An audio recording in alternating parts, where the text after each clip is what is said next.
kanyang hari na kilalang Manuel I. Tumakbo si Magellan sa kanyang hari upang sabihin ang idea na ito. Hari. Isip ako. Isip ko. Maaari tayo maghanap ng bagong lupa. Tulong Lucas. Umikiling-kiling ang kanyang hari. Lumabas siyang galit at naisipan niya na lumipat siya ng bansa. Ano ba yan? Lumipat kayo ng ibang bansa. Pinag-isipan ni Magellan ito bago gawin. Noong naisipan niya na lilipat siya, nagdala na siya ng mga bagay upang makaalis ng maayos.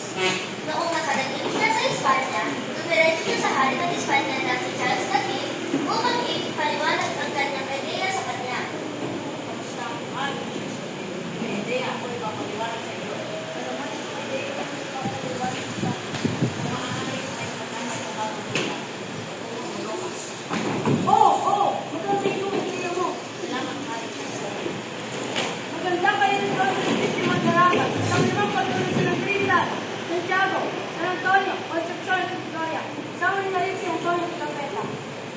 Noong naihanda ng mga tagatulong ni Haring Charles V ang mga bagay, sumakay na si Magellan sa punong barko kasama si Antonio Pigafetta upang makapunta sa Colocos. Naglayag sila na walang tiyak na impormasyon kaano palayo ito nang nakadating sila sa pulo ng Humonto.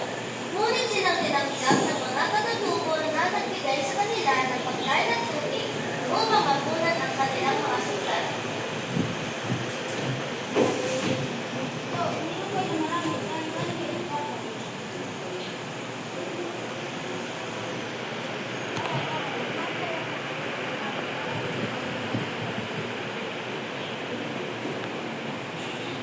Pagkaraan noon, pumunta sila sa Cebu kung saan sila ay nakipag-usapera ang humaton at nakipagsantuhan.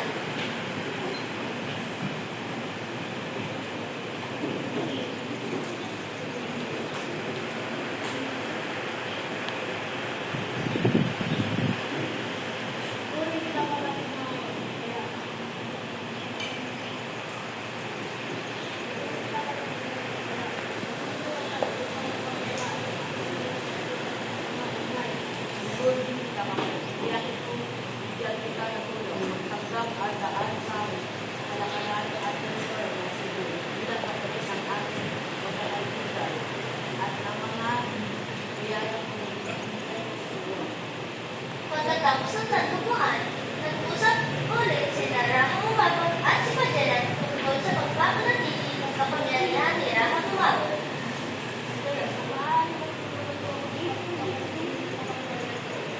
Maaari naman yan, Raha. Si Padre Pedro de Valderrama ay ang pari na kasama ni Magellan sa ekspedisyon ang nagsasagawa ng unang misa sa bansa. Dahil dito, marami sa mga katutubong kabilang ni Raha Humabon ang nagpabinyag ng mga Kristiyano.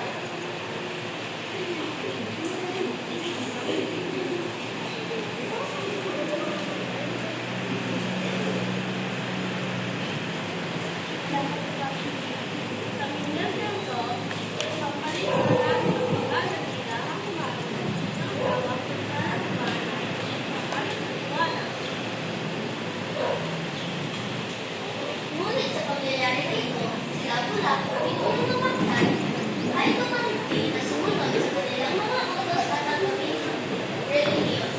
Hindi ako papayag nito. Maghintay ka, Magellan. Maghintay ka.